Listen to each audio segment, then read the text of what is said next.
Hello everyone, कैसे हैं आप सब। स्वागत करता हूं मैं आप सबका अपने चैनल पर वापस से। आज आपकी मैं एक बहुत ही बर्निंग प्रॉब्लम सॉल्व करने वाला हूं, जो है स्टडी में अच्छे मार्क्स कैसे लाएं। हम सर रातों घंटों मेहनत करते हैं, फिर भी हमारे मार्क्स अच्छे नहीं आ रहे। ऐसा क्या करें कि मेहनत कर रहे हैं, इतना कुछ पढ़ रहे हैं, उसके बावजूद हम सही मार्क्स अचीव नहीं कर पा रहे हैं, हमारी प्रॉब्लम सॉल्व नहीं हो पा रही है, हम अच्छे से पढ़ नहीं पा रहे हैं। क्या सोल्यूशन है इस चीज़ का? तो गाइस बने रहिए इस वीडियो में एंड तक। मैं आपको ऐसी टेक्निक बताने वाला हूँ जो मैंने अपनी लाइफ में पूरी तरीके से फॉलो की है। जो गलतियाँ मैंने की मैं उनको भी बताऊंगा ताकि आप उनसे बच सकें। इस टेक्निक का नाम है टफ। आपकी पढ़ाई आपको टफ लगती है ना, आप उसमें सक्सेस नहीं अचीव कर पा रहे, तो इस टेक्निक का नाम भी टफ ही है। ठीक है, वन बाय वन हम इस टेक्निक को अच्छे से समझते हैं, इसके स्टेप्स को समझते हैं। टफ टफ में पहला टी है। टी मतलब टारगेट। गाइस टारगेट का मतलब क्या है? अक्सर आपने स्टूडेंट्स को ये कहते हुए सुना होगा कि हम ना 8 घंटे पढ़ते हैं, दिन में 10 घंटे पढ़ते हैं, 12 घंटे पढ़ते हैं, 16 घंटे पढ़ते हैं। गाइस पढ़ाई ना घंटों में नहीं की जाती, आपके टारगेट आपके सिलेबस के अकॉर्डिंग की जाती है।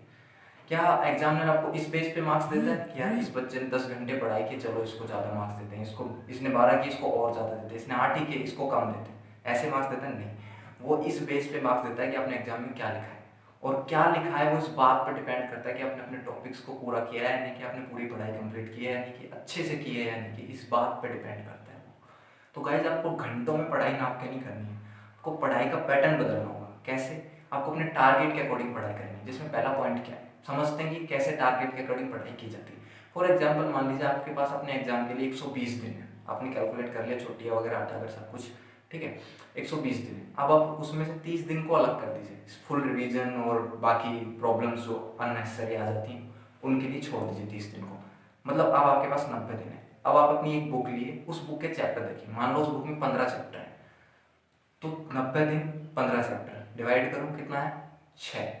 यानी एक चैप्टर को हमें 6 दिन में कंप्लीट करना है। अब फर्दर डिवाइड करो, यानी एक चैप्टर में जनरली कितने पेज है? मान लो उस चैप्टर में 12 पेज है, जो पहला चैप्टर आपका आ रहा है, तो 6 से आपने डिवाइड किया।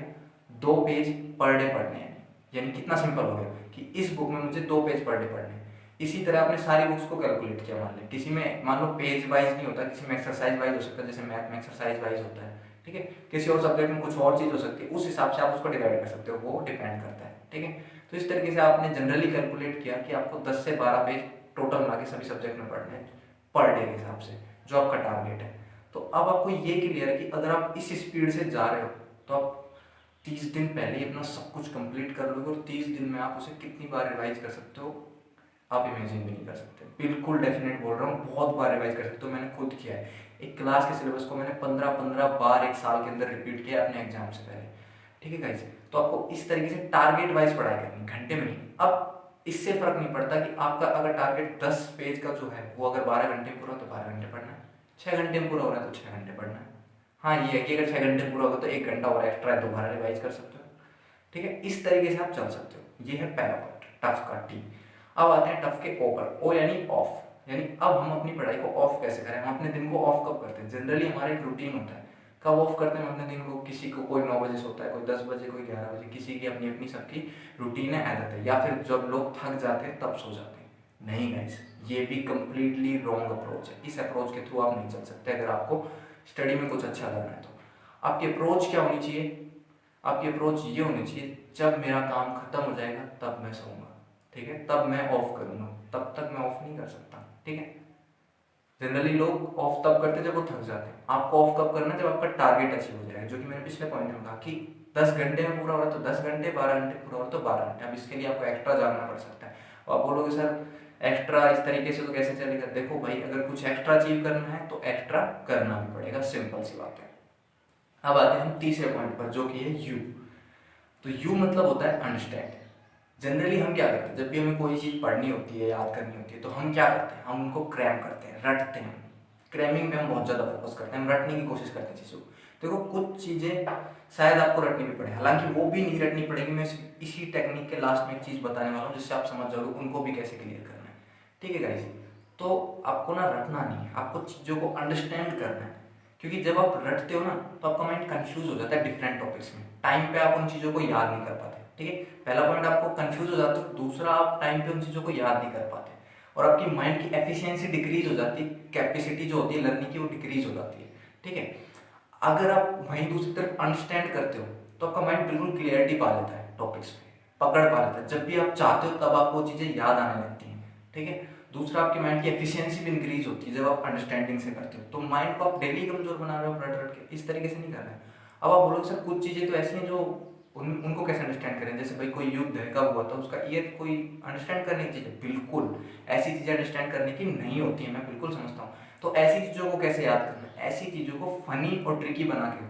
और अब फन और ट्रिक के बारे में तो आप पूछो मत, इतनी ज़्यादा ट्रिक्स आपको इंटरनेट पे अवेलेबल मिल जाएंगे। अगर आपके स्कूल में आपको कोई नहीं बता रहा तो आप खुद इंटरनेट पे सर्च कर लीजिए कि भाई ये तारीख कैसे याद करनी है, ये चीज़ें कैसे याद करनी है। ऐसे बहुत सारे लोग हैं, मैं एक एग्जांपल दूंगा, हालांकि ये उन्होंने कोई स्पॉन्सरशिप नहीं दी, मैं बताऊंगा, लेकिन आपको अजीत भारती जी हैं जो मेमोरी में जिनका वर्ल्ड रिकॉर्ड है, आप उनका एक कोर्स है वो रेफर कीजिए कैरियर व्हील ऐप पर, वहाँ से रेफर कीजिए, आप उसको पढ़िए, आपको समझ में आएगा कि ट्रिक्स से कैसे याद करते हैं आपकी चीज़ों को, आपकी डेट्स को, इन चीज़ों को, ठीक है। तो ये हो गया अंडरस्टैंडिंग की बात। अब आते हैं जी पर, जी यानी जनरल यानी सैली। देखो भाई, इससे फर्क नहीं पड़ता आपको कितना पता है, फर्क इस बात से पड़ता है कि आप उन चीज़ों को कितना अच्छा एक्सप्रेस कर पा रहे हो, कितने अच्छे से समझा पा रहे हो लोगों को, ठीक है। आपने पेपर में कितना अच्छा लिखा, आपकी ग्रामर कितनी अच्छी थी, आपका बताने का तरीका कितना इंप्रेसिव था, कितना अट्रैक्टिव था, कितना क्लियर था, उसको कितना समझ में आ रहा था, इजी टू अंडरस्टैंड था या नहीं था, इन बातों पे डिपेंड करता है। देखो ये दो गलती, अब मैं जो जी और एच बताने वाला हूँ ये मैंने खुद अपनी लाइफ में की, इनमें मैं अचीव कर पाया लेकिन बहुत लेट जाएगा और बहुत, इसलिए मैं अपने मेन टारगेट को अचीव नहीं कर पाया। मार्क्स अच्छे आए बट उतने अच्छे नहीं आए जितने मैं चाहता था, ठीक है। तो गलती यही हुई मुझसे कि भाई मैं इन दो चीज़ों में जो मैं बताने वाला हूँ इनमें मैं थोड़ी सी कमी कर गया, ठीक है, लेट ज़्यादा। तो इन चीज़ों को आपको बिल्कुल समझ लेना है कि आप जो बता रहे हो उसको आपको लिखना कैसे है। आपको याद तो है क्वेश्चन का आंसर, लेकिन एक बंदा उसको बहुत अच्छे से एक्सप्लेन करता है और दूसरा कम एक्सप्लेन करता है, क्योंकि याद बहुत सारे लोग कर लेते हैं। अब वहीं फ़र्क आ जाता है 10% का, 95 और 85 में यही फ़र्क है भाई। उन बंदों को एक्सप्रेस करनी नहीं आती अपनी बात, उसके लिए आपको क्या करना पड़ेगा, जस्ट प्रैक्टिस, सिंपल।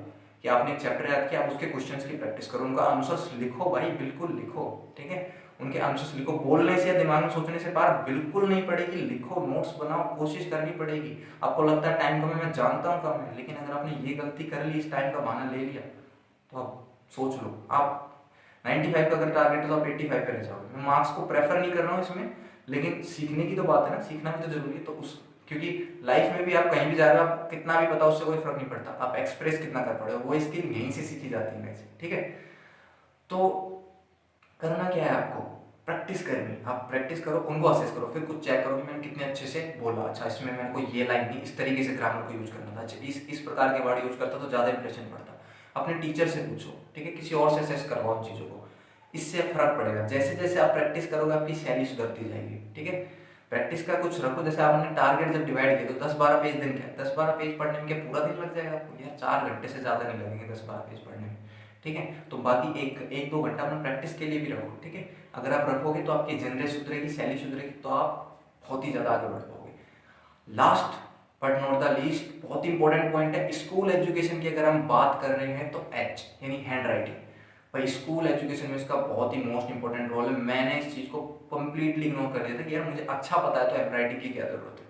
देखो जो चीज़, आप एक एग्जांपल समझो, मान लो आप कहीं पर गए, क्या किसी मान लो आप किसी लड़की को देखने गए या लड़की किसी लड़के को देखने गई, शादी की अगर बात है तो क्या पहली बार में आप उसके गुण जांच लेते हो, नहीं, पहला इंप्रेशन किससे पड़ता है, उसने जिस तरीके से कपड़े पहने हैं, जिस तरीके से वो बात कर रहा है, पहला इंप्रेशन उन्हीं चीज़ों का पड़ता है जो आप फर्स्ट टाइम में देख लेते हो, ठीक है। तो फर्स्ट इंप्रेशन आपकी कॉपी का क्या पड़ेगा उस पर, आपकी राइटिंग का, जो राइटिंग दिख रही है, क्योंकि पहली बार में आपको उसकी राइटिंग ही दिखती है, ठीक है।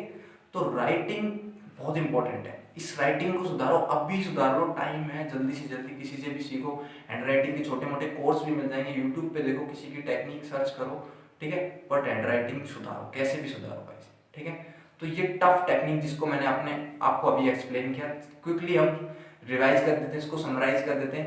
टी फॉर टारगेट, टारगेट के अकॉर्डिंग पढ़ना है, घंटों के अकॉर्डिंग नहीं। ओ यानी ऑफ कब करना है, जब आपका काम कंप्लीट हो जाए, ना कि जब आप थक जाओ। यू यानी अंडरस्टैंड, क्रैम नहीं करना चीज़ों को, अंडरस्टैंड करना है, ठीक है। जी यानी जनरल यानी शैली, शैली मतलब आपको चीज़ों को एक्सप्रेस बहुत अच्छे से करना है, जिसके लिए आपको प्रैक्टिस करनी, लगातार असेस करते रहना, चेक करते रहना, सुधारते रहना है। और एच यानी हैंड राइटिंग, यानी अपनी हैंड राइटिंग को सुधारना है, ठीक है। तो ये जो मैंने आपको टेक्निक बताई, ये मेरा पर्सनल एक्सपीरियंस है, जो 2 गलतियां मैंने करी वो भी शेयर करी, और जो मैंने अच्छा किया जिसकी वजह से मैं पढ़ाई में टॉपर बना वो भी मैंने आपसे शेयर किया। तो गाइज इन टेक्निक्स को आप फॉलो करोगे तो डेफिनेट है आप अपने एग्जाम में मार्क्स अचीव कर पाओगे, टॉप कर पाओगे, कितने भी आगे तक जा सकते हो। इस वीडियो को देखने के लिए आपका बहुत बहुत थैंक यू। इसको उन स्टूडेंट्स के साथ शेयर करो जिन लोगों को इस वीडियो की बहुत ज़्यादा ज़रूरत है। आप जानते हो अपने दोस्तों को, फ्रेंड्स को, उनको इनको इस वीडियो को शेयर करो, लाइक करो। अगर आपको ये वीडियो अच्छी लगी कमेंट्स में मुझे अपनी स्टडी से रिलेटेड और भी प्रॉब्लम बता सकते हो, क्योंकि इस पर्टिकुलर फील्ड में मेरा बहुत अच्छा एक्सपीरियंस है। मैं खुद एक टीचर हूँ और अच्छे स्टूडेंट भी रहा हूँ। ठीक है गाइज, एंड सब्सक्राइब करो ऐसी वीडियो अगर आपको और देखनी है तो। Thank you so much, wish you all the very best.